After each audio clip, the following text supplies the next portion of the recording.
¿Qué harías si el único rastro de un niño desaparecido fuera un hacha manchada de sangre en el desierto mexicano? Esta es la historia de un hombre que descubrió que su propia redención estaba enterrada en el misterio de una desaparición que cambiaría su vida para siempre. Cuéntanos en los comentarios desde qué país nos estás viendo. Mi nombre es Esperanza Morales, aunque en estos territorios polvorientos me conocen simplemente como Esteban. He vivido 35 años cargando un peso en el alma que ningún hombre debería llevar, y hasta ese día maldito de septiembre pensé que mi destino era vagar solo por el desierto mexicano hasta que la muerte viniera a buscarme. Todo cambió cuando escuché los gritos desesperados de Carmen Herrera. Era un martes por la tarde cuando llegué al pueblo de San Rafael, un lugar olvidado por Dios en la frontera entre Chihuahua y el territorio comanche. Mis caballos necesitaban agua y yo necesitaba provisiones antes de continuar mi viaje hacia el norte. El sol caía implacable sobre las casas de adobe y las calles estaban extrañamente vacías para esa hora del día. Fue entonces cuando la vi. Una mujer joven, no más de 25 años, corría descalza por la plaza principal, con el vestido rasgado y los cabellos negros sueltos al viento. Sus ojos oscuros brillaban con una desesperación que me golpeó el pecho como un puñetazo. ¡Mi hijo!, me gritaba con voz quebrada. «Joaquín, alguien que me ayude, por favor». Me bajé del caballo sin pensarlo. Había algo en su dolor que me recordaba demasiado bien a otro dolor, uno que había tratado de enterrar durante años en el fondo de mi corazón. «Señora», le dije tomándola suavemente por los hombros para detener su carrera enloquecida, «tranquila, cuénteme qué ha pasado». Carmen me miró con ojos vidriosos, como si no pudiera enfocar correctamente. Temblaba como una hoja en el viento del desierto. «Mi Joaquín, mi niño, tenía que regresar de la escuela al mediodía, pero ya son las 4 y no ha vuelto. Nunca se demora, señor. Nunca. Es un niño obediente, solo tiene 8 años». Su voz se quebró en un sollozo que me atravesó el alma. Otros vecinos comenzaron a acercarse, sus rostros marcados por la preocupación. El padre Miguel, un hombre mayor de barba blanca, se aproximó con paso apresurado. «Esteban», me dijo, porque me conocía de mis viajes anteriores por el pueblo, «ya organizamos grupos de búsqueda. El niño salió de la escuela como siempre, pero nunca llegó a casa. El camino es apenas de media milla. ¿Han encontrado algo?», pregunté, aunque algo en sus expresiones me decía que las noticias no eran buenas. Don Ricardo Vázquez, el hacendado más importante del pueblo, se acercó con el sombrero en la mano y la frente sudorosa. Sus ojos evitaron los míos cuando habló. «Encontramos algo en el sendero que lleva al río, a unas 200 varas de la escuela». Hizo una pausa, mirando hacia Carmen con pena. «Pero quizás es mejor que la señora Carmen no lo sepa todavía». Carmen se zafó de mis manos y se plantó frente a don Ricardo con una determinación feroz que contrastaba con su fragilidad aparente. «Dígamelo ahora, don Ricardo. Es mi hijo. Tengo derecho a saber». El hacendado suspiró profundamente y sacó algo envuelto en un trapo de su alforja. Cuando lo desenvolvió, sentí que la sangre se me helaba en las venas. Era un hacha pequeña, de mano, claramente de manufactura comanche. El metal brillaba bajo el sol, pero había manchas oscuras en la hoja que no dejaban lugar a dudas. Sangre seca.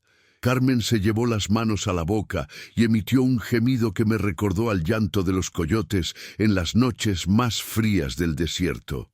«No», susurró. «No, por favor, Dios mío, no». Tomé el hacha en mis manos, examinándola cuidadosamente. Los grabados en el mango eran distintivos, típicos de la tribu de Águila Nocturna, un jefe comanche que conocía demasiado bien. Mi corazón comenzó a latir más rápido. «¿Dónde exactamente encontraron esto?», pregunté. «Junto a la roca grande que da sombra al sendero», respondió don Ricardo. También había señales de lucha, tierra removida y huellas de caballos sin errar dirigiéndose hacia el norte, hacia territorio comanche. Miré nuevamente a Carmen, que ahora lloraba en silencio, y sentí algo que no había experimentado en años. Un propósito. Una razón para usar las habilidades que había adquirido en mis años más oscuros, cuando era un hombre muy diferente al que pretendía ser ahora. «Señora Carmen», le dije, arrodillándome frente a ella para estar a su altura, «yo voy a encontrar a su hijo». Ella levantó la cabeza, sus ojos rojos por las lágrimas, pero con un destello de esperanza. «¿Usted? Pero, señor, no nos conoce. ¿Por qué arriesgaría su vida por nosotros?» No podía decirle la verdad, no podía contarle que había perdido a mi propia familia por mi cobardía años atrás, o que cada noche desde entonces había soñado con una segunda oportunidad de hacer lo correcto. En lugar de eso simplemente le toqué la mano, porque conozco estas tierras y a la gente que las habita mejor que nadie más aquí. Y porque un niño inocente merece volver a casa con su madre. El padre Miguel me puso una mano en el hombro. «Esteban, sabes que los comanches no toman prisioneros por diversión. Si se llevaron al niño, entonces hay una razón», lo interrumpí, guardando el hacha en mi cinturón. «Y voy a descubrir cuál es». Carmen se levantó temblorosa y tomó mis manos entre las suyas. «Por favor», susurró, «tráigamelo de vuelta. Es todo lo que tengo en este mundo». Asentí, montando mi caballo mientras los últimos rayos del sol pintaban el cielo de naranja y púrpura.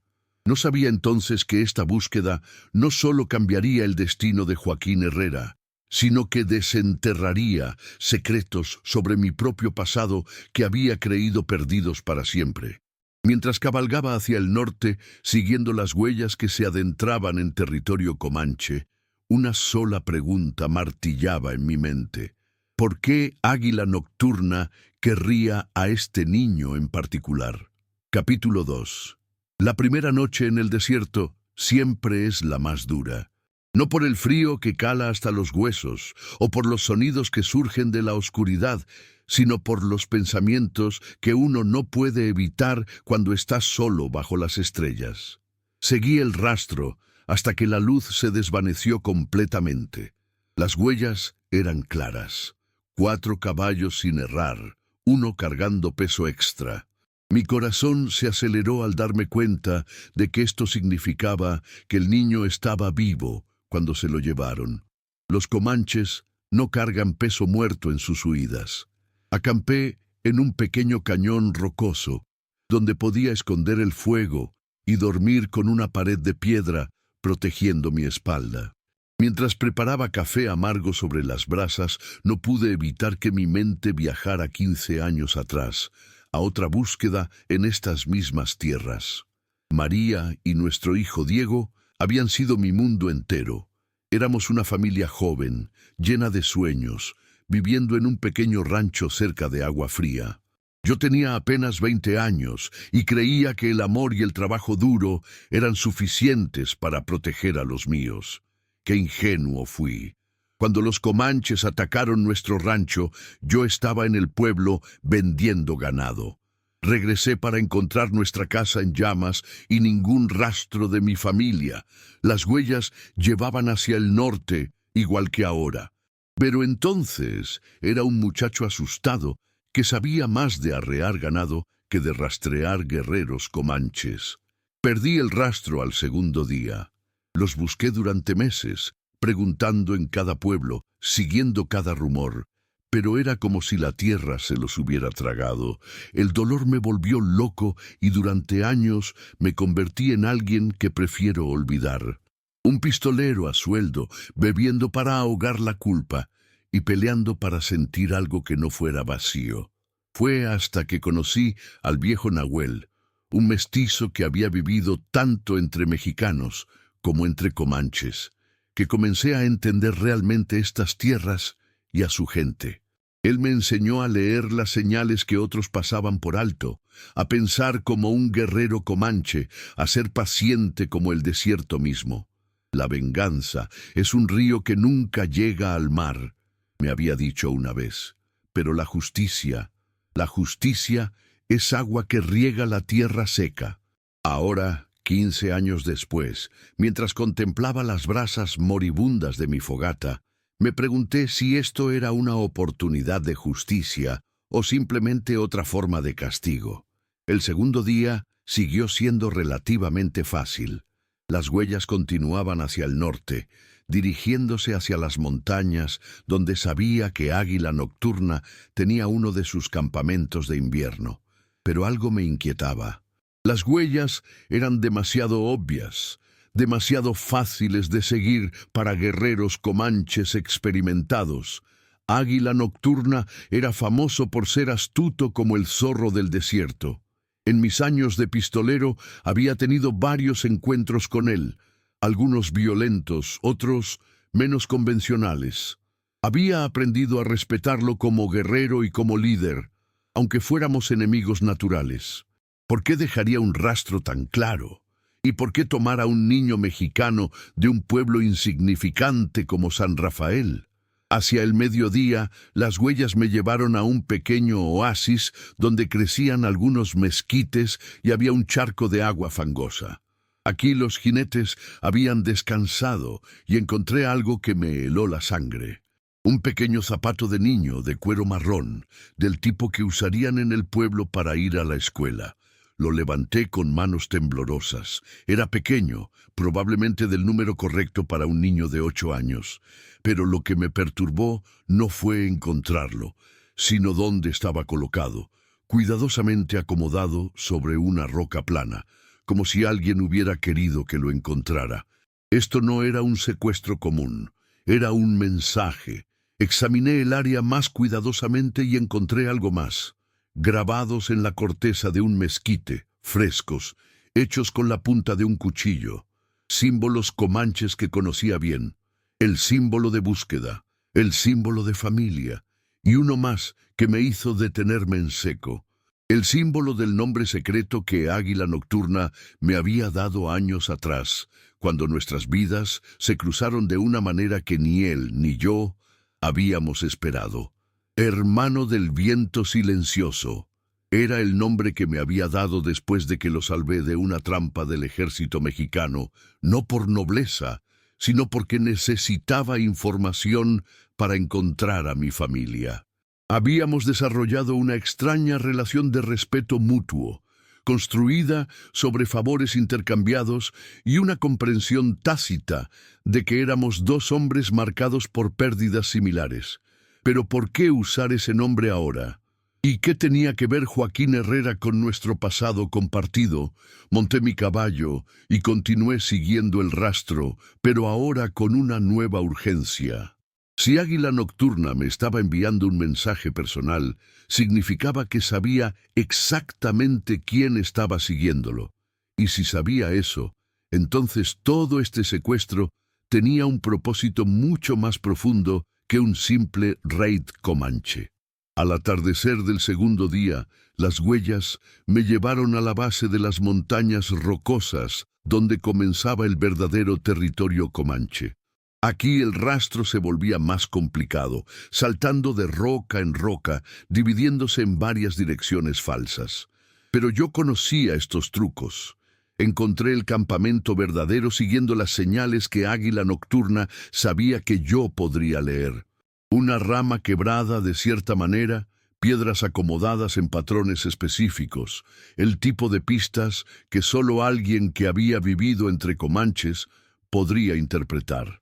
Desde mi posición oculta entre las rocas, pude ver el campamento al pie de un cañón estrecho, 5 tiendas de piel, una fogata central y aproximadamente una docena de guerreros. Pero lo que me sorprendió fue la ausencia de celebración o rituales que normalmente acompañarían un raid exitoso. En cambio, el ambiente era sombrío, casi ceremonial. Y entonces lo vi. Joaquín Herrera, sentado junto a la fogata central, aparentemente ileso, pero obviamente asustado. Estaba envuelto en una manta comanche y una mujer mayor le ofrecía comida que él rechazaba con pequeños movimientos de cabeza. Águila Nocturna apareció en mi campo de visión, caminando lentamente hacia donde estaba el niño. Incluso a la distancia, Pude ver la tristeza en sus movimientos, una pesadez que no había notado en nuestros encuentros anteriores. Se arrodilló frente a Joaquín y comenzó a hablarle en español, lo cual me sorprendió. Su voz llevaba en el viento nocturno, y aunque no pude escuchar todas las palabras, capté suficiente para entender que no le estaba haciendo daño al niño. Le estaba haciendo preguntas, preguntas sobre su familia, sobre su madre, sobre su apellido. Y entonces, como si hubiera sentido mi presencia, Águila Nocturna levantó la cabeza y miró directamente hacia donde yo estaba escondido. Nuestros ojos se encontraron a través de la distancia y la oscuridad creciente. Se levantó lentamente y gritó algo en comanche que me hizo temblar. «Hermano del viento silencioso, ven al fuego. Debemos hablar de fantasmas que regresan de los muertos». Capítulo 3. Cuando Águila Nocturna me llamó por mi nombre comanche, supe que no había manera de evitar esta conversación. Durante 15 años habíamos mantenido una tregua tácita, cruzándonos ocasionalmente en territorio neutral, intercambiando información cuando nos convenía, pero nunca hablando de lo que realmente nos conectaba. Salí de mi escondite con las manos visibles pero cerca de mis armas. Los guerreros comanches se tensaron, pero Águila Nocturna levantó una mano y todos se relajaron. El respeto que le tenían era evidente. Mientras caminaba hacia la fogata, pude ver mejor a Joaquín. El niño estaba asustado pero ileso, envuelto en una manta decorada con los colores del clan de Águila Nocturna. Sus ojos grandes y oscuros me siguieron mientras me acercaba, probablemente preguntándose si yo era su salvación o una nueva amenaza. «Hermano del viento silencioso», dijo Águila Nocturna en español, usando el tono formal que reservaba para ocasiones importantes. Han pasado muchas lunas desde que hablamos cara a cara. «Águila Nocturna», respondí, deteniéndome a una distancia respetuosa. «Veo que tienes algo que pertenece al pueblo de San Rafael». El jefe comanche señaló un lugar junto a la fogata, invitándome a sentarme. Era una formalidad necesaria. Rechazar su hospitalidad sería un insulto que podría terminar muy mal para todos. «Siéntate, hermano. Esta noche hablaremos de verdades que han estado enterradas demasiado tiempo». Me senté lentamente, manteniendo contacto visual con él. Joaquín me miraba con esperanza y le hice un pequeño gesto tranquilizador con la cabeza. «¿Por qué tienes al niño?», pregunté directamente. Águila Nocturna no respondió inmediatamente. En cambio, sirvió café de una olla de hierro y me ofreció una taza. El líquido era fuerte y amargo, exactamente como lo recordaba de mis días aprendiendo de Nahuel. «Antes de responder esa pregunta», dijo finalmente, «debo hacerte una que me ha atormentado durante 15 inviernos. ¿Alguna vez encontraste lo que buscabas cuando viniste por primera vez a estas tierras?» Mi mano se tensó alrededor de la taza. Él sabía exactamente por qué había llegado a territorio comanche tantos años atrás. «Sabes que no», respondí con voz ronca. «¿Y nunca te preguntaste por qué Lobo Gris, mi hermano de guerra, se negó a hablar contigo cuando le ofreciste rescate por tu familia?» Un escalofrío me recorrió la espalda. Lobo Gris había sido uno de los jefes de guerra más feroces de la tribu, conocido por su crueldad, pero también por su pragmatismo.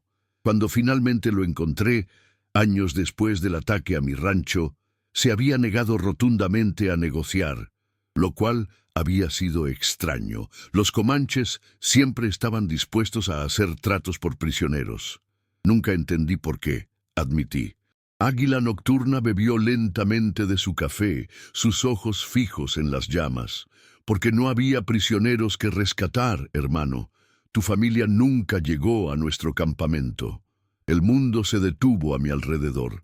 Las palabras de Águila Nocturna se clavaron en mi pecho como cuchillos de hielo. ¿Qué quieres decir? Lobo Gris atacó tu rancho, es verdad, pero cuando llegó ya estaba en llamas. Encontró los cuerpos de 3 hombres mexicanos, bandidos por su vestimenta y armas.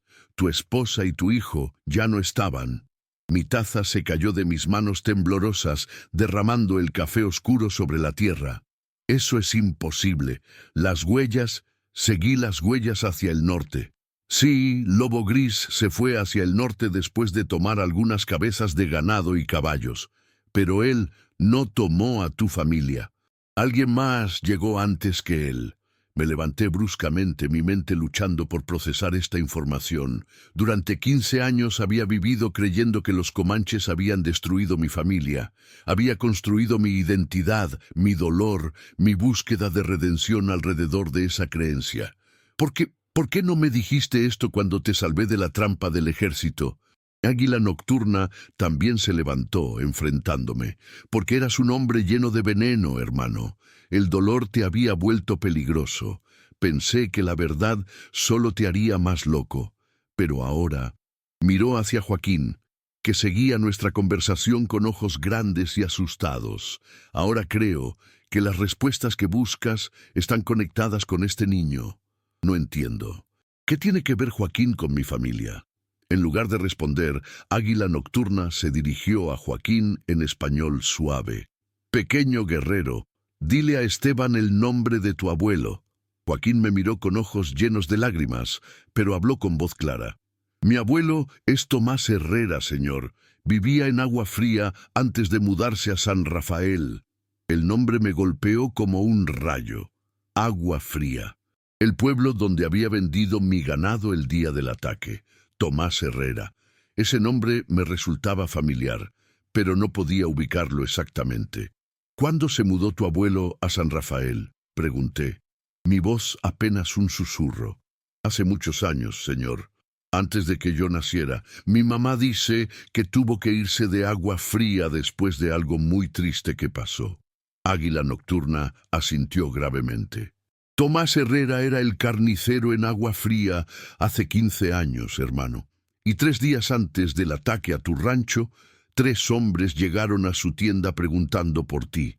Preguntando dónde vivías, cuándo salías del pueblo, si tenías familia. Mi corazón comenzó a latir tan fuerte que pensé que se me saldría del pecho. ¿Cómo sabes todo esto? Porque el Lobo Gris interrogó a Tomás cuando atacó el pueblo buscando más botín.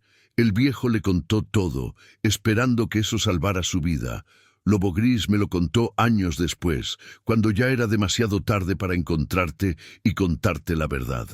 Me senté pesadamente en el suelo, mi mente trabajando furiosamente para procesar estas revelaciones. Si 3 hombres habían estado preguntando por mí específicamente, si habían llegado a mi rancho antes que los comanches, alguien ordenó que me hicieran daño, murmuré. Alguien que sabía lo suficiente sobre mis movimientos para saber cuándo estaría fuera. Sí, hermano, y creo que ese alguien todavía vive en San Rafael. Miré hacia Joaquín, que temblaba bajo su manta. ¿Por qué tomaste al niño? ¿Qué tiene que ver él con todo esto? Águila Nocturna se arrodilló frente a mí, sus ojos reflejando la gravedad de lo que estaba a punto de decir. Porque hace 3 días, los mismos 3 hombres aparecieron en San Rafael preguntando por ti, preguntando si habías estado en el pueblo, si conocías a la familia Herrera. Tomás Herrera se asustó y envió palabra a través de comerciantes amigos. La palabra llegó hasta mí. ¿Los mismos hombres? ¿Después de 15 años? Tomás los reconoció, hermano. Están más viejos, pero son los mismos, y esta vez preguntaban específicamente por el nieto de Tomás. Un horror frío se apoderó de mí cuando comprendí las implicaciones. Alguien sabe que regresé a San Rafael. Alguien sabe que acepté buscar a Joaquín. Y alguien quiere lastimar a este niño para lastimarme a mí. O para atraerte a una trampa, como hicieron con tu familia hace 15 años. Me quedé en silencio durante largos minutos, procesando todo. Joaquín había dejado de temblar y me miraba con una expresión extraña, como si entendiera más de lo que debería un niño de 8 años. ¿Por qué me ayudas?, le pregunté finalmente a Águila Nocturna. ¿Por qué arriesgas a tu gente por mis problemas? El jefe comanche sonrió tristemente. Porque tú una vez salvaste la vida de mi hermano de guerra. Porque he visto cómo el dolor de la pérdida puede consumir a un hombre bueno. y porque hizo una pausa mirando hacia las montañas, porque creo que tu esposa y tu hijo podrían estar aún vivos. Las palabras de Miguel resonaron en mis oídos como el eco de un trueno distante. Elena y Tomás, vivos. Mi corazón se detuvo por un momento, luego comenzó a latir tan fuerte que pensé que se saldría de mi pecho. ¿Qué estás diciendo? Logré susurrar, mis manos temblando mientras me aferraba a los barrotes de la celda. Miguel se acercó más, su voz apenas un murmullo. Hace 3 meses, cuando pasé por Piedras Negras, escuché a unos comerciantes hablar sobre una mujer y un niño que habían sido vendidos a una hacienda cerca de Monterrey. La descripción... Samuel, la descripción coincidía con lo que me contaste sobre tu familia. Sentí que las piernas me fallaban. Me dejé caer sobre el catre de paja, tratando de procesar lo que acababa de escuchar. Durante 2 años había vivido con la certeza de que los había perdido para siempre. Había construido mi vida sobre esa terrible verdad. Había encontrado propósito en proteger a otros porque no pude proteger a los míos. ¿Estás seguro?, pregunté, mi voz quebrada por la emoción. No completamente, admitió Miguel, pero hay suficientes coincidencias como para investigar. La mujer tenía el cabello castaño como me describiste, y el niño tendría la edad que Tomás tiene ahora. Me levanté bruscamente caminando de un lado a otro en el pequeño espacio de la celda. Tengo que ir, tengo que buscarlos. Miguel, tienes que sacarme de aquí. Tranquilo, hermano, dijo Miguel, poniendo una mano en mi hombro a través de los barrotes. Ya tengo un plan. Mañana por la noche hay una tormenta pronosticada. Los guardias se refugiarán y yo estaré esperando con caballos. ¿Y después qué? Soy un fugitivo. Si me atrapan, entonces no nos atraparán, interrumpió Miguel con determinación. Conozco rutas que ni los mejores rastreadores pueden seguir, pero Samuel, necesitas estar preparado para lo que podríamos encontrar. Han pasado 2 años. Las cosas podrían haber cambiado. Sabía a qué se refería, pero no podía permitir que esos pensamientos me detuvieran. No me importa en qué condiciones los encuentre. Son mi familia, Miguel. Son todo lo que me queda en este mundo. Miguel asintió lentamente. Entonces mañana por la noche comenzaremos nuestro viaje hacia Monterrey. Pero primero necesitamos un plan para llegar hasta esa hacienda sin levantar sospechas. Pasamos la siguiente hora susurrando detalles. Miguel había hecho su tarea. La hacienda se llamaba San Rafael, propiedad de un hombre llamado Don Rodrigo Vázquez, conocido por su crueldad hacia los trabajadores. La propiedad estaba a 3 días de cabalgata desde nuestra ubicación actual, atravesando territorio peligroso, controlado por bandidos y federales. «Hay algo más que debes saber», dijo Miguel, su expresión volviéndose sombría. «Don Rodrigo no solo compra trabajadores, también tiene fama de separar a las familias. Los hombres van a los campos, las mujeres a la casa principal, y los niños... ¿Los niños qué?», pregunté, aunque temía la respuesta. «Los vende a otras haciendas cuando cumplen cierta edad. Dice que es más eficiente». Sentí una furia ardiente crecer en mi pecho. La idea de que alguien hubiera separado a Elena de Tomás, de que mi hijo hubiera sido tratado como una mercancía, me llenaba de una rabia que no había sentido desde el día que perdí todo. «Si les ha hecho daño», comencé, pero Miguel me interrumpió. «Canaliza esa rabia, Samuel. La vas a necesitar, pero de manera inteligente. No podemos llegar allí como pistoleros. Necesitamos un plan». Tenía razón. Durante los siguientes minutos elaboramos una estrategia. Nos haríamos pasar por comerciantes de ganado interesados en comprar trabajadores para una nueva hacienda. Era una historia creíble que nos daría acceso a la propiedad sin levantar sospechas inmediatas. Cuando Miguel finalmente se preparó para irse, me agarró del brazo. «Samuel, quiero que sepas algo. Independientemente de lo que encontremos mañana, no estás solo en esto. Eres mi hermano, y los hermanos no se abandonan.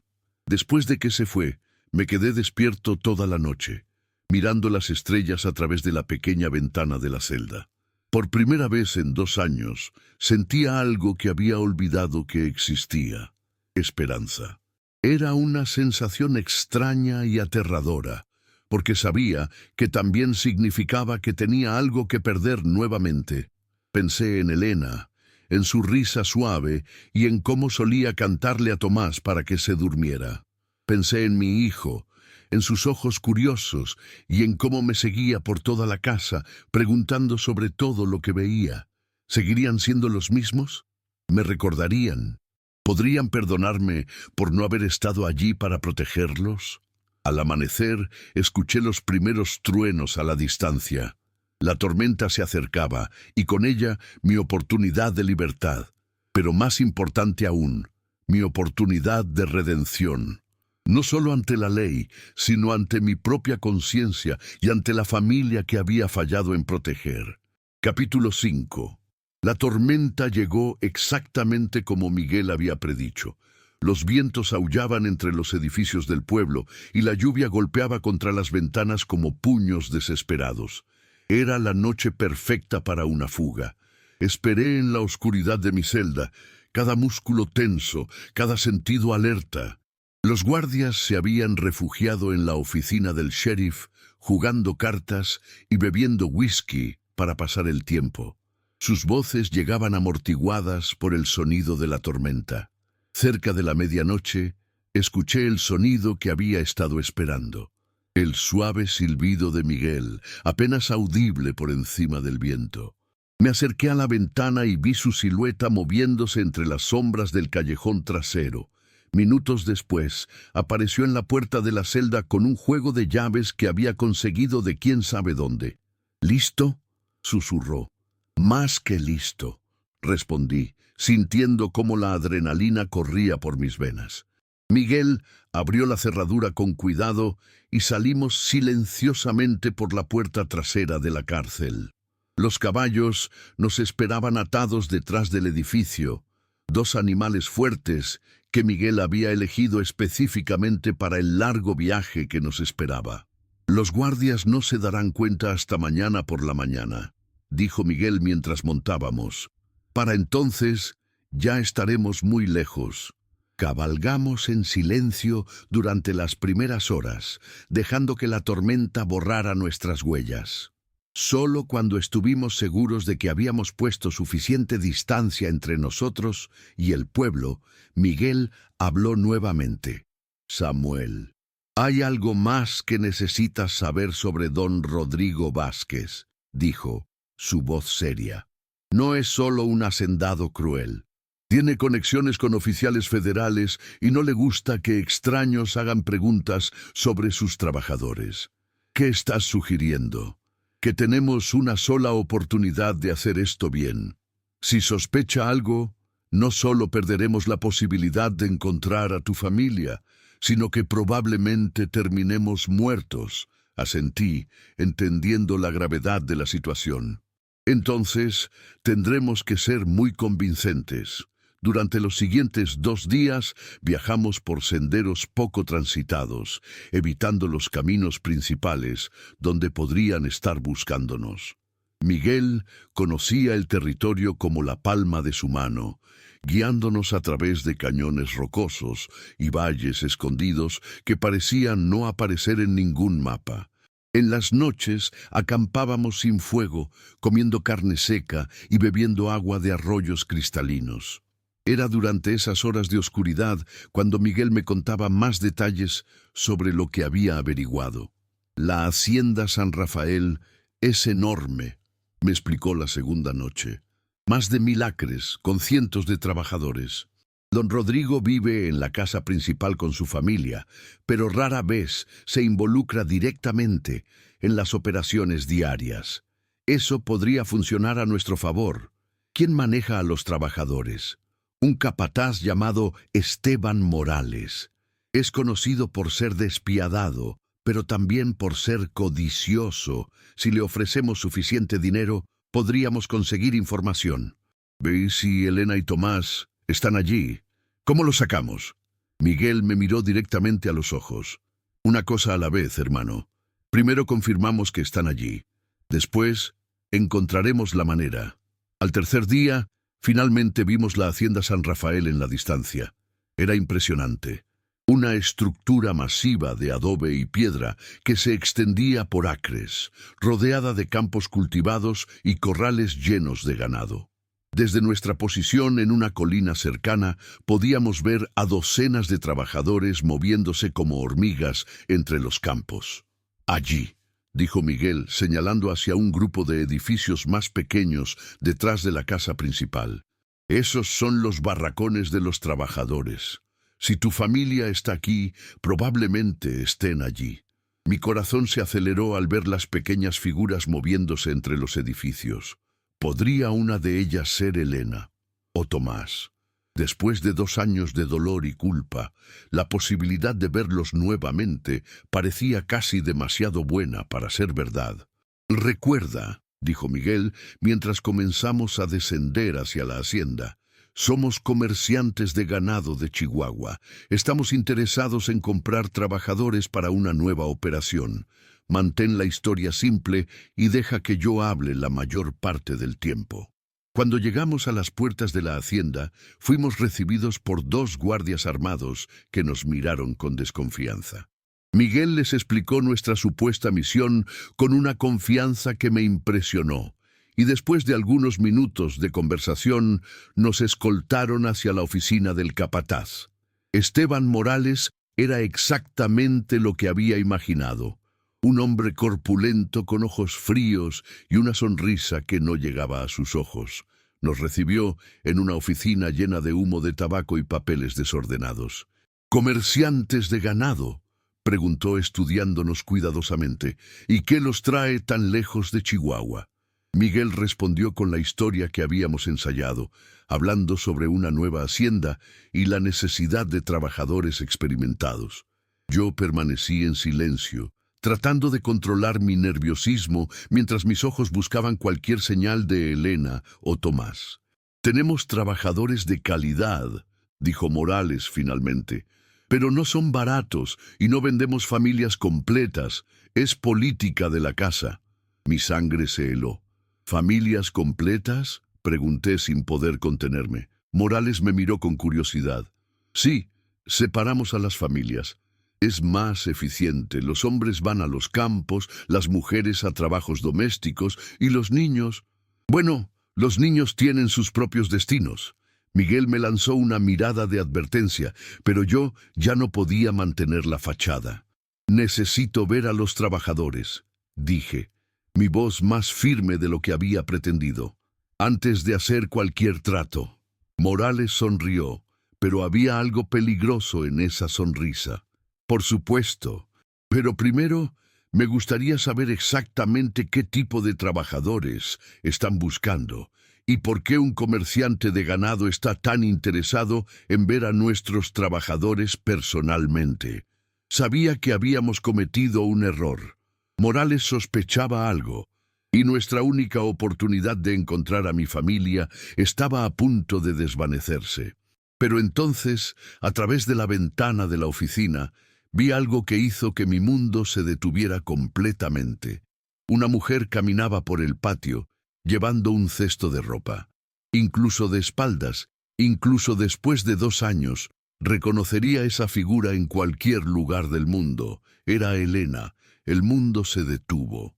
La voz de Esteban Morales, el humo acre del tabaco, el chirrido de la silla, todo se desvaneció en un zumbido distante, ahogado por el torbellino que se desató en mi pecho.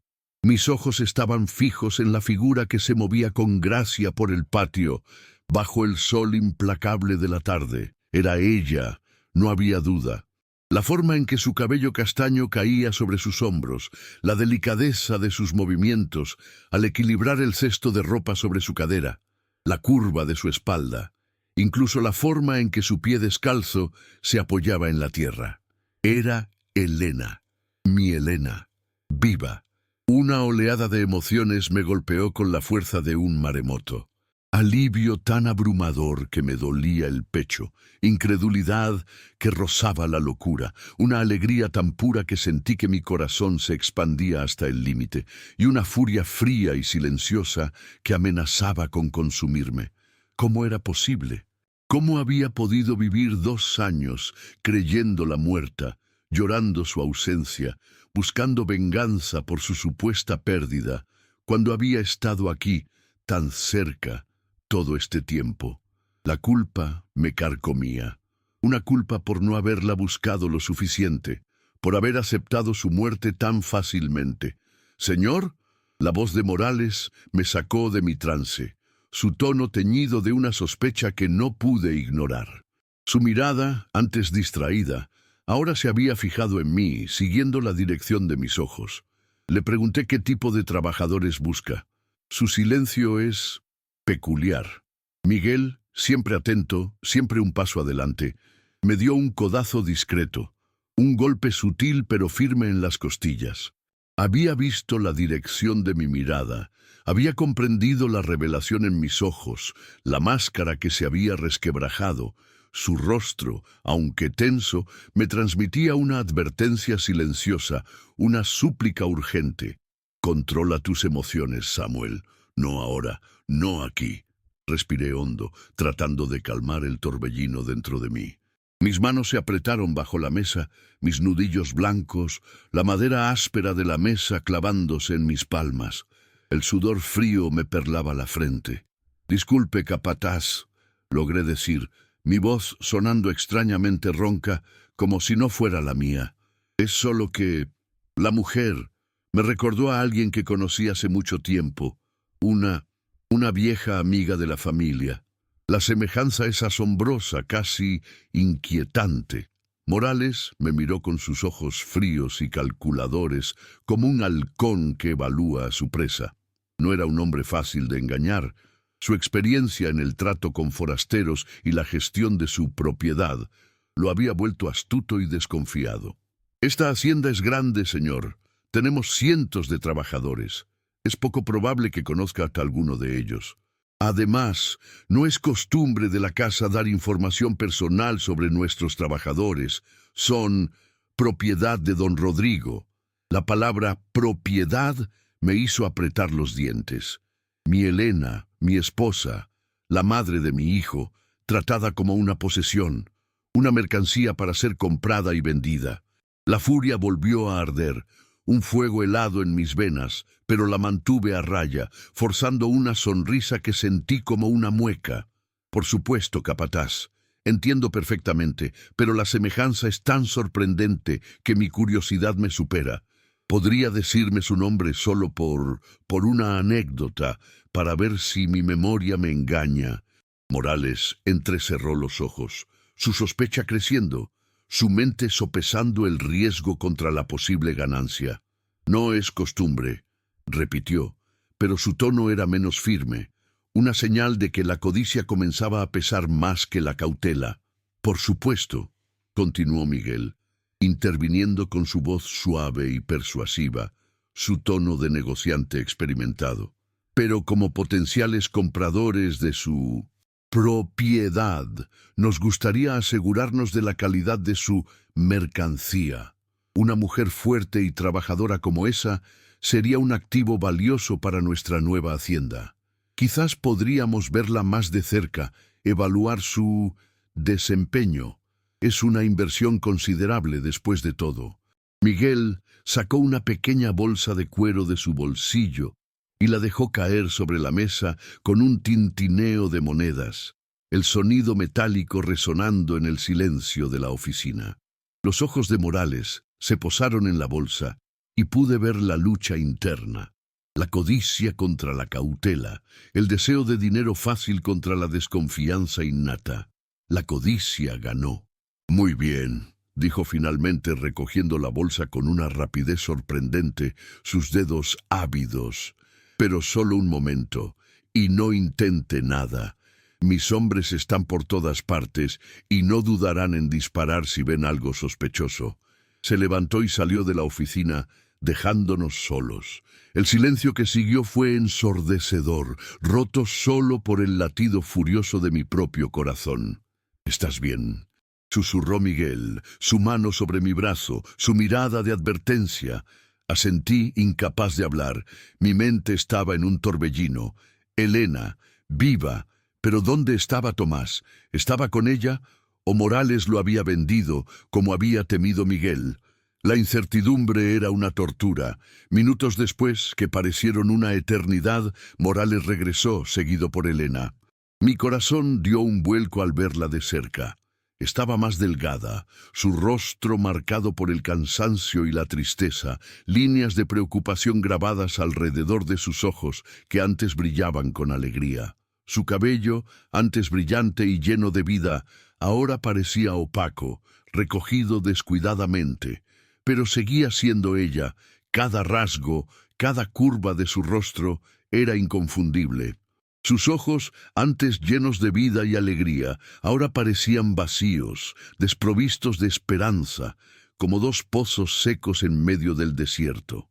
Ella no me reconoció, o si lo hizo, no lo demostró.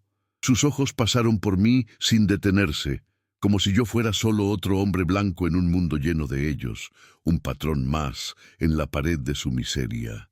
El dolor de no ser reconocido por mi propia esposa fue un golpe más duro de lo que esperaba, una herida que se sumaba a las muchas que ya llevaba.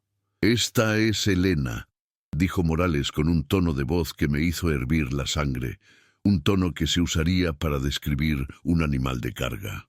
«Es una buena trabajadora, fuerte, obediente, no causa problemas». «Elena», dije, mi voz apenas un susurro, tratando de infundir en ella toda la esperanza y el amor que sentía, toda la promesa de un futuro que creía perdido. «Soy Esteban, de San Rafael. ¿No me recuerdas?». Ella me miró entonces, y por un instante, un destello de reconocimiento, de terror, cruzó sus ojos. Fue fugaz, apenas un parpadeo, pero lo vi, una chispa de vida en esos ojos muertos. Pero fue rápidamente reemplazado por una expresión de cautela y sumisión, una máscara que había aprendido a usar para sobrevivir. «Sí, señor», dijo, su voz plana, sin emoción, como si recitara una lección aprendida. «A sus órdenes». Mi corazón se encogió. La habían quebrado. La habían despojado de su espíritu, de su voluntad. La mujer vibrante y llena de vida que había conocido había sido reemplazada por una sombra. «¿Tiene familia?», preguntó Miguel siguiendo el guión, su voz suave y profesional. «Niños, quizás. Nos interesan las familias completas. Son más estables, más productivas». Morales se rió, una risa áspera y desagradable que resonó en la oficina. «No, esta no tiene familia. Los niños son un estorbo. Los vendemos cuando son pequeños. Es más eficiente. Así no hay lazos que los distraigan del trabajo». Sentí un escalofrío recorrer mi espalda. ¿Había vendido a Tomás? ¿Estaba mi hijo en algún otro lugar, solo, sin su madre? La imagen de mi pequeño Miguel, el hijo que había perdido, se superpuso a la de Tomás y un miedo visceral me atenazó. «¿Y qué hay de su hijo?», pregunté, mi voz tensa, apenas controlada. «El que tenía cuando fue traída aquí. ¿No tenía un niño pequeño?». Elena me miró entonces, y esta vez no había duda. Sus ojos se llenaron de lágrimas, y una chispa de dolor, de desesperación, brilló en ellos, una súplica silenciosa que me gritaba la verdad. Morales la miró con una advertencia silenciosa, una amenaza velada en su mirada. «No tengo hijos, señor», dijo Elena, su voz apenas audible, pero sus ojos me suplicaban, me gritaban la verdad, una verdad que no podía pronunciar en voz alta. Morales sonrió, satisfecho, su mirada triunfante. «¿Lo ve? Una trabajadora sin ataduras, perfecta para sus necesidades, sin distracciones, sin problemas». «Entiendo», dijo Miguel, su voz tranquila, pero pude sentir la tensión en él, la furia contenida. «Necesitamos tiempo para considerar su oferta. Y quizás ver a otros trabajadores. Queremos asegurarnos de hacer la mejor inversión. La calidad de la mercancía es primordial para nosotros. Por supuesto, dijo Morales, su sonrisa no llegando a sus ojos, su desconfianza aún latente. Pueden quedarse en la hacienda esta noche. Mañana por la mañana les mostraré más de nuestra mercancía. Tenemos una gran variedad de habilidades y edades. Sabía que Morales no nos creía del todo.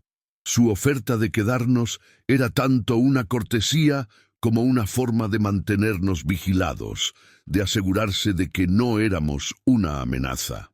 Pero era nuestra única oportunidad. Mientras nos dirigíamos a los barracones de huéspedes, mis ojos no se apartaron de Elena. La vi regresar a su trabajo, su figura encorvada, su espíritu roto, una sombra de la mujer que había amado. Y la furia dentro de mí creció, una promesa silenciosa de que la sacaría de allí, y a Tomás también, si aún estaba vivo. No importaba el costo, no importaba el riesgo. Esa noche, en la pequeña habitación que nos asignaron, Miguel y yo hablamos en susurros, la luz de una vela parpadeando entre nosotros, proyectando sombras danzantes en las paredes. «Ella te reconoció», dijo Miguel, su voz grave. «Lo vi en sus ojos, pero está asustada. La han quebrado, han borrado su espíritu». «Y Tomás», dije, mi voz llena de desesperación, el nombre de mi hijo quemándome la garganta. «¿Crees que lo vendió? ¿Crees que está en otra hacienda solo?» «Es posible», admitió Miguel, su rostro sombrío. «Pero no podemos asumir lo peor. Necesitamos encontrarlo, y necesitamos un plan para sacarlos a ambos de aquí. Esta hacienda es una fortaleza, Samuel. Cientos de trabajadores, guardias armados por todas partes y un capataz que ya sospecha de nosotros. Necesitamos un mapa», dije, mi mente trabajando febrilmente. «Saber dónde están los barracones de los niños, si es que los hay. ¿Dónde están los guardias? Las rutas de escape. Cada detalle es crucial». «Morales tiene un mapa en su oficina», dijo Miguel. «Lo vi cuando entramos. Un mapa detallado de toda la hacienda, pero está bajo llave, en un cajón de su escritorio. Entonces lo conseguiremos», dije con determinación, una nueva chispa de esperanza encendiéndose en mi pecho. «Y mañana, cuando nos muestre a los trabajadores, buscaremos a Tomás. Si está aquí, lo encontraremos. No me iré sin él». La noche fue larga. No pude dormir. Mi mente estaba llena de imágenes de Elena, de su rostro vacío, de sus ojos suplicantes. Y la pregunta de Tomás me carcomía el alma. ¿Estaría bien? ¿Me recordaría? ¿Habría olvidado a su padre? La incertidumbre era un tormento. Al amanecer, el sol se asomó por el horizonte, tiñendo el cielo de un rojo sangriento. Era un presagio, pensé.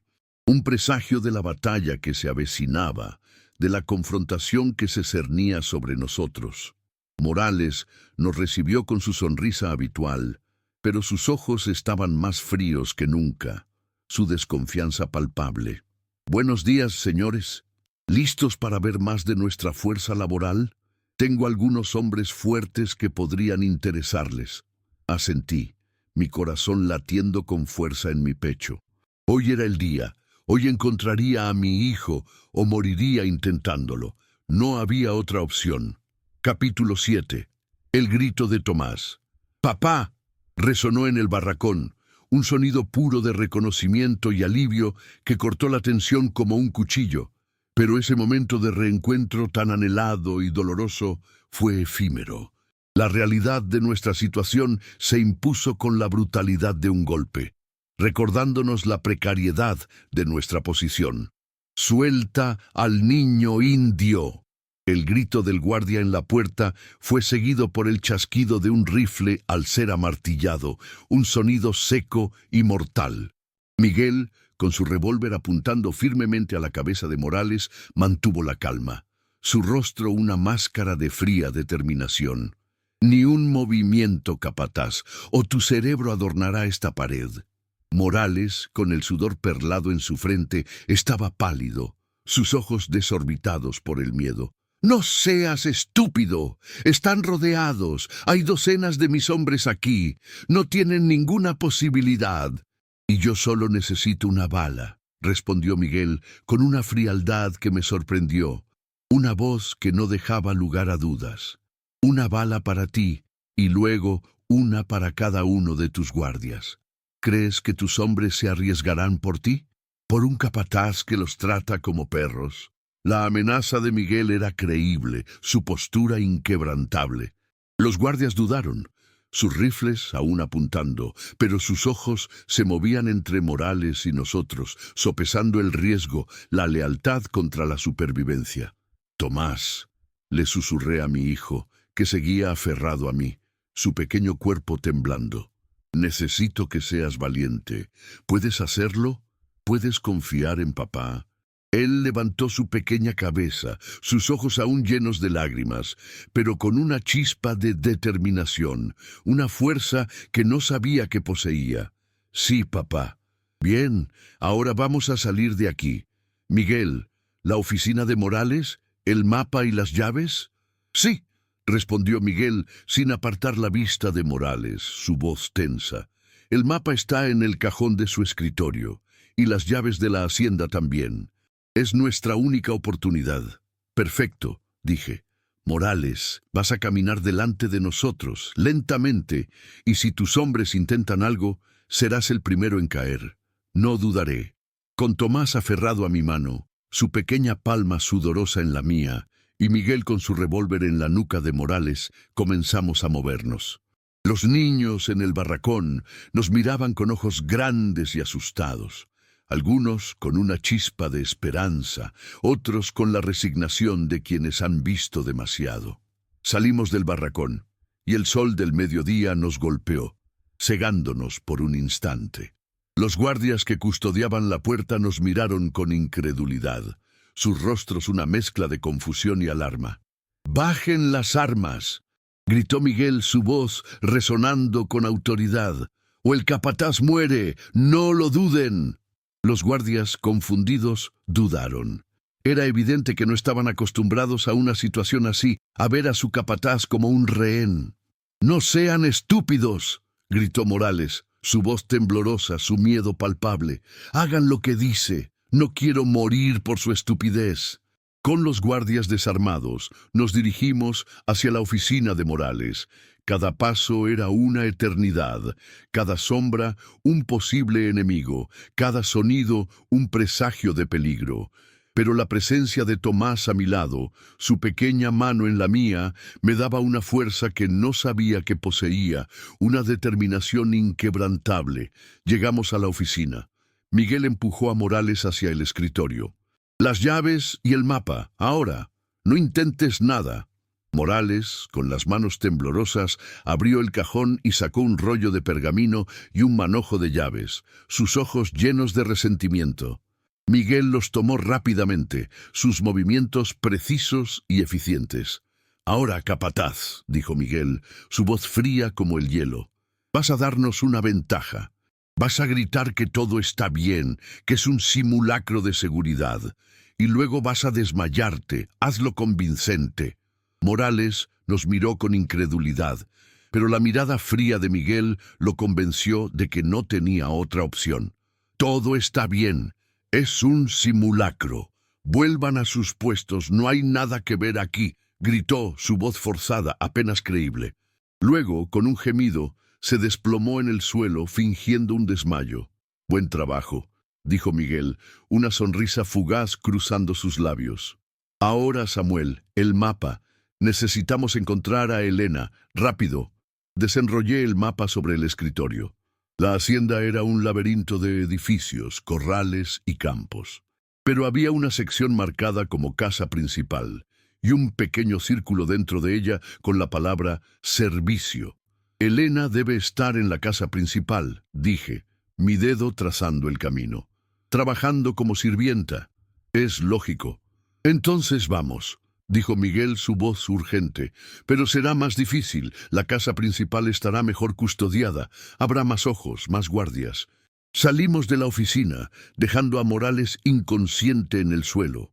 Los guardias que habíamos desarmado seguían confundidos, sin saber qué hacer, su disciplina rota. Era nuestra oportunidad. Nos dirigimos hacia la casa principal, moviéndonos rápidamente entre los edificios, usando las sombras y los pasillos menos transitados.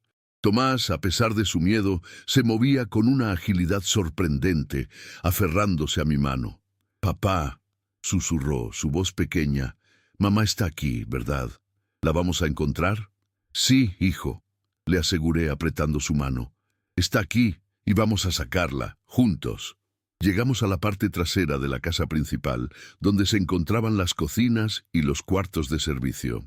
El sonido de voces y el tintineo de platos llegaban desde el interior, una cacofonía de actividad. «Aquí es», dijo Miguel, su voz baja. «Pero no podemos entrar por la puerta principal. Demasiados ojos, demasiado riesgo». «Necesitamos una distracción», dije, mi mente trabajando febrilmente. Fue entonces cuando escuchamos el sonido de cascos acercándose. Muchos cascos. Y esta vez no eran los soldados mexicanos. «¡Maldición!», exclamó Miguel, su rostro tensándose. «Son los hombres de don Rodrigo. Debe haber regresado». La situación se ha vuelto mucho más complicada. Don Rodrigo Vázquez era un hombre poderoso y despiadado, con una reputación de no tolerar la insubordinación, un hombre que no dudaría en matar para proteger sus intereses. «Tenemos que darnos prisa», dije. «Miguel, ¿puedes crear una distracción en los corrales? Algo grande, que atraiga a todos los guardias, algo que no puedan ignorar». Miguel asintió, su mirada decidida. «Lo haré. Pero Samuel, si no regreso en 10 minutos, no me esperes. Saca a Elena y a Tomás de aquí. No hay tiempo para sentimentalismos». «No te dejaré», dije, mi voz firme. «Somos hermanos». «No tenemos tiempo para discutir», respondió Miguel, y con un último asentimiento se deslizó entre los edificios, dirigiéndose hacia los corrales, una sombra en la penumbra. Me quedé solo con Tomás, mi corazón latiendo con fuerza, el tiempo corriendo en mi contra. Escuché el sonido de los cascos acercándose y luego un grito. «¡Intrusos en la hacienda! ¡A la casa principal!». Los guardias de don Rodrigo ya estaban en alerta. Su presencia se sentía en el aire. No teníamos tiempo. «Tomás», le dije, mi voz baja y urgente, «quédate aquí, escondido. No hagas ruido. Voy a buscar a mamá. No te muevas de este lugar». Él asintió, sus ojos grandes y asustados. Se acurrucó detrás de unos barriles, desapareciendo de la vista. Me deslicé hacia la puerta de la cocina. El sonido de voces se hizo más fuerte. Abrí la puerta lentamente y entré. La cocina era un hervidero de actividad. Cocineras, sirvientas, todas moviéndose frenéticamente, ajenas al drama que se desarrollaba afuera. Mis ojos escanearon la habitación, buscando a Elena entre la multitud, y entonces la vi. Estaba de espaldas a mí, lavando platos en una pila de agua jabonosa, su figura delgada y encorvada. «Elena», susurré, su nombre un bálsamo en mis labios. Ella se giró, y sus ojos se abrieron de par en par al verme. Esta vez no había duda. El reconocimiento, la sorpresa, el terror, todo se mezcló en su rostro, una tormenta de emociones. «¡Samuel!», susurró, su voz ahogada, una mezcla de incredulidad y esperanza. «Tenemos que irnos», le dije tomándola de la mano, sintiendo la calidez de su piel. «Tomás está afuera, nos espera, está a salvo». Ella no dudó. Soltó el plato, que se estrelló contra el suelo con un ruido sordo, y me siguió, sus ojos llenos de una esperanza que no había visto en ellos en años, una luz que había creído extinguida. Justo cuando estábamos a punto de salir de la cocina, escuchamos un estruendo masivo desde los corrales, un grito de animales, el sonido de madera rompiéndose, un caos ensordecedor. Miguel había cumplido su promesa, creando una distracción que no podían ignorar. «¡A los corrales!», gritó una voz. «¡Hay un problema! ¡Todos allí!». Los guardias y los sirvientes corrieron hacia la fuente del ruido. dejando la casa principal relativamente desierta. Era nuestra oportunidad. Salimos de la cocina y nos dirigimos hacia donde había dejado a Tomás. El niño salió de su escondite y corrió hacia su madre, abrazándola con fuerza, sus pequeñas manos aferrándose a su vestido. «¡Mamá! ¡Papá!», gritó, sus lágrimas de alivio, sus ojos brillando. Elena lo abrazó, sus propias lágrimas cayendo sobre su cabello. Un reencuentro que había soñado durante 2 años. «Mi niño, mi pequeño Tomás, estás vivo». Fue un momento de pura felicidad, un reencuentro que había soñado durante 2 años, pero no teníamos tiempo para celebraciones. «Tenemos que irnos», dije, mi voz urgente. «Ahora». Nos dirigimos hacia la parte trasera de la hacienda, donde Miguel había dejado los caballos. Pero justo cuando estábamos a punto de llegar, una figura apareció de la nada, bloqueando nuestro camino. Era don Rodrigo Vázquez. Un hombre alto y corpulento, con un bigote bien cuidado y ojos fríos que me recordaban a los de Morales, pero con una crueldad más profunda. Estaba vestido con ropa fina y llevaba un rifle en la mano, su postura imponente. «Así que el rumor era cierto», dijo, su voz tranquila, pero llena de una amenaza subyacente, un veneno oculto, un comanche y un fugitivo. «Y mi propiedad», intentando escapar. «Ella no es su propiedad», dije poniéndome delante de Elena y Tomás, mi cuerpo como un escudo. «Es mi esposa, y este es mi hijo». Don Rodrigo se rió, una risa seca y sin humor que me heló la sangre. «Tonterías. Ella fue comprada legalmente, y el niño... Bueno, el niño es un problema que ya no tengo. Lo vendí». «¿Qué le hiciste a mi hijo?», preguntó Elena, su voz llena de furia, sus ojos brillando con una rabia que no había visto en ella en mucho tiempo. «Lo vendí», respondió don Rodrigo con una sonrisa cruel, disfrutando de nuestro dolor. «A una hacienda en el sur. Un buen precio por un niño que no tenía valor para mí. Un estorbo». La sangre me hirvió. La furia que había estado conteniendo durante tanto tiempo finalmente estalló, una rabia incontrolable. «¡Mentira!», gritó Tomás, señalando a don Rodrigo, su pequeña voz llena de una furia que no había visto en él. «Él no me vendió. Él me trajo aquí. Él mató a mi abuelo». Las palabras de Tomás me golpearon como un rayo. ¿Mató a su abuelo? ¿Don Rodrigo? Todo encajó. Los 3 hombres que habían preguntado por mí en San Rafael, los mismos que habían matado a la madre de Joaquín, los mismos que habían estado buscando los papeles de Elena. «¿Los papeles?», pregunté, mi voz tensa, mi mente trabajando febrilmente. «¿Qué papeles?». Elena me miró, sus ojos llenos de terror, una verdad terrible a punto de ser revelada. «Los papeles de mi libertad, Samuel. Y los de Tomás. Mi padre los consiguió para nosotros. Don Rodrigo los quería. Dijo que eran falsos». «No eran falsos», dijo don Rodrigo, su voz baja y llena de rabia, su máscara cayendo. «Eran la prueba de que ella era la hija de un hombre muy rico, y que el niño era el heredero de una fortuna que me pertenecía por derecho». La revelación me dejó sin aliento.